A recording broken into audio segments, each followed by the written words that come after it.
Hello, welcome to Fuzzy's Opinion. On this channel, I will be discussing issues pertinent to Jamaicans at home and abroad. Today, I want to discuss the issue of Jamaican food culture. I will discuss how the food culture has changed and the pros and cons of this change. You know, growing up in Jamaica in the 80s, I recall a predominantly farm to table culture. What this means is that the food goes straight from the farm to the consumer's table with little processing in between. This was a natural result of the fact that there were fewer big box stores and fast food restaurants selling imported processed food and junk food.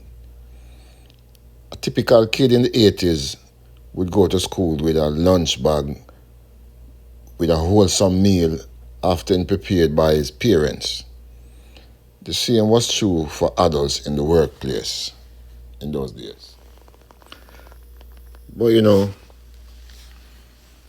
things and times usually change.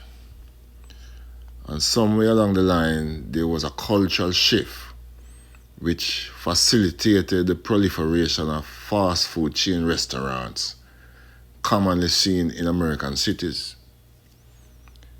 I'm talking about fast food giants like Pizza Hut, Burger King, KFC, Popeyes, Little Caesars, Subways, and Wendy's. KFC alone has 37 locations in Jamaica.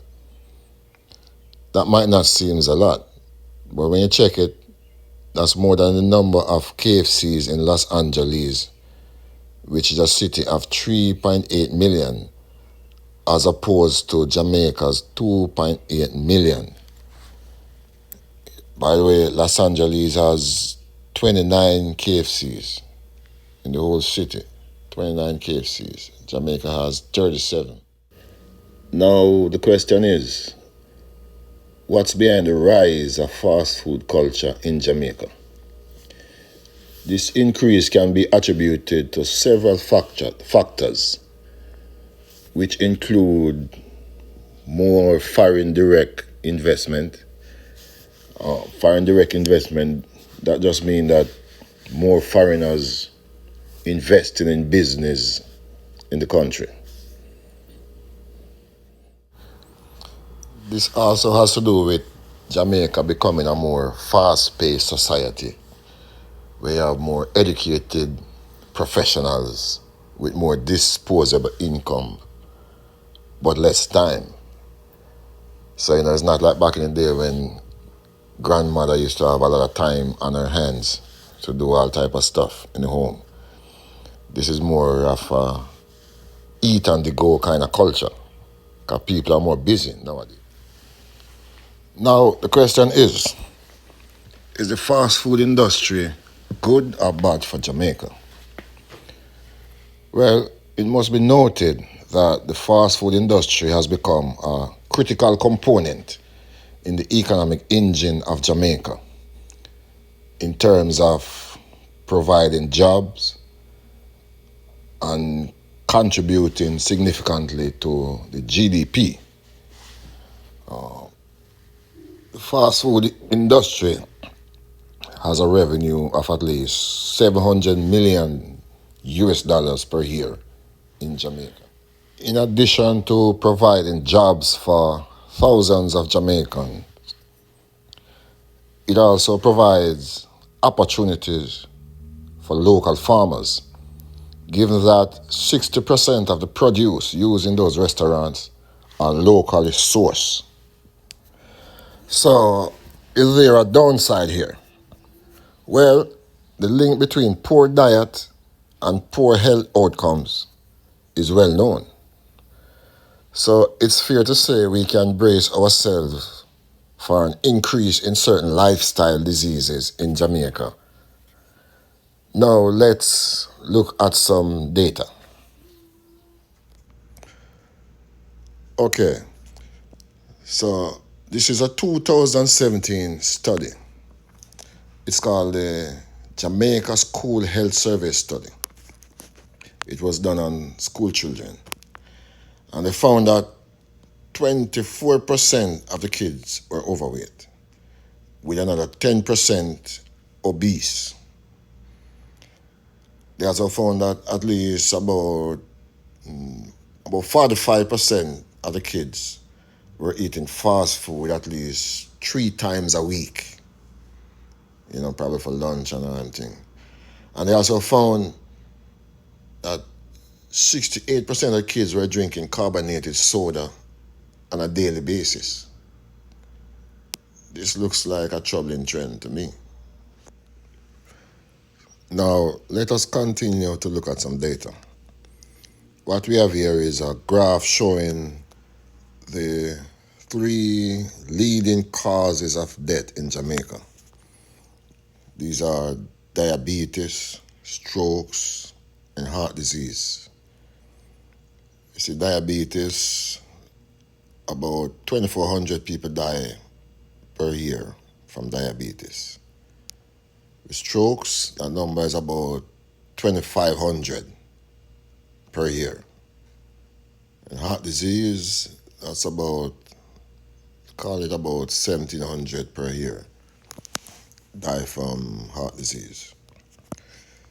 These are what you call non-communicable diseases, which mean these are primarily caused by lifestyle, like poor diet, lack of exercise, too much drinking, too much smoking, poor lifestyle choices.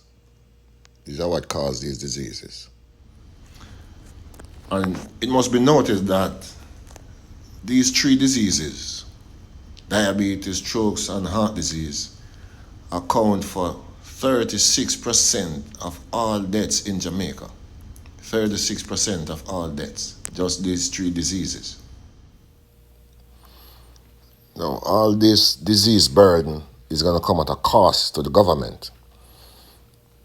So what we have here now is the government healthcare expenditure on diabetes. This is just for diabetes. And we see that in 2021, government spent $204 million on diabetes. And it's projected that they will spend about 230 in 2030. 230 million in 2030. In 2025, they're expecting to spend about $250 million. This is just on diabetes. 2021, 204 million on diabetes alone. This is how much money it's costing the government on diabetes alone. This is very costly.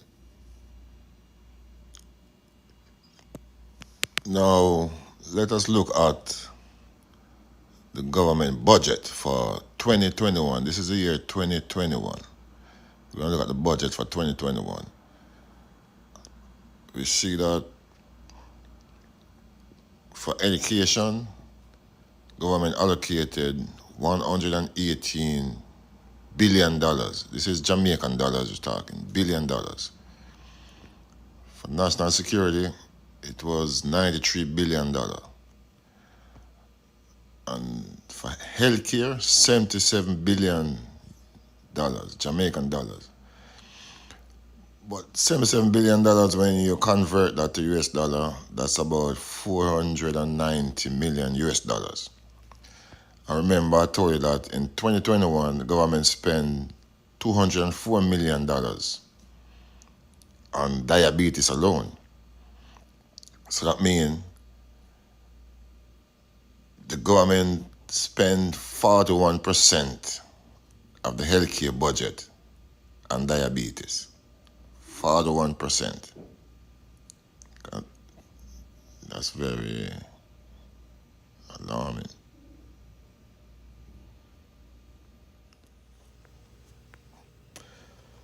Okay, let's move on to this graph right here now.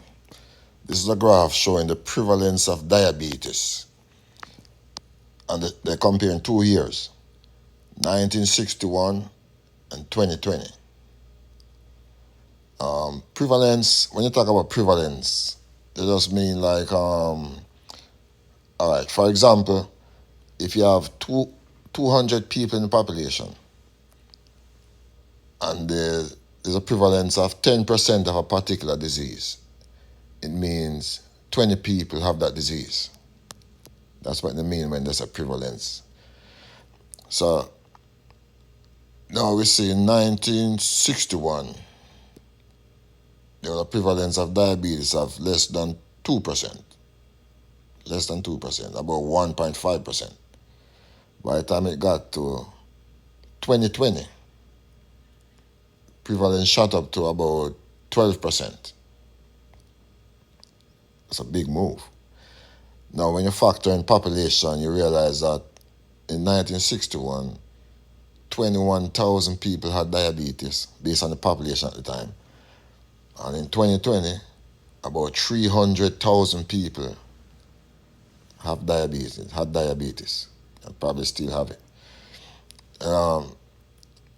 That's an increase of over 1,000%, over 1,000% from 1961 to 2020. 1,000% increase in diabetes. All right.